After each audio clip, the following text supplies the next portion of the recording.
विद्यार्थी मित्रांनो नमस्कार। स्पर्धा परीक्षांमध्ये बुद्धिमत्तेच्या भागामध्ये विचारला जाणारा असा हा एक प्रश्न असतो। खूप सोपा आहे पण बऱ्याचदा विद्यार्थी याच्यामध्ये गोंधळतात। बघा 4 संख्या दिलेल्या आहेत आणि मग या संख्यांसाठी विद्यार्थी वेगळी संख्या ओळखायला खूप नवनवीन क्लूज लावतात, तरी उत्तर येत नाही। मग ते अपयश आल्याने खचून जातात। खचायचं अजिबात नाही। बघा काय आहे, इथे 1, 2 आणि 3 या तीनही संख्यांमध्ये असलेले जे अंक आहेत ते सारखे आहेत।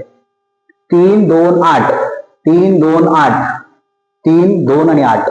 इथे मात्र 8, 3, 6 किंवा 3, 6, 8 असे अंक असल्यामुळे या चारही संख्यांपैकी हे वेगळं उत्तर आहे।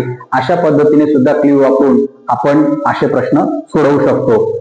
जर पद्धत आवडली असेल तर नक्की या व्हिडिओला लाईक करा, चॅनलला सबस्क्राईब करा आणि हे तुमच्या मित्रांपर्यंतही पोहोचवा। धन्यवाद।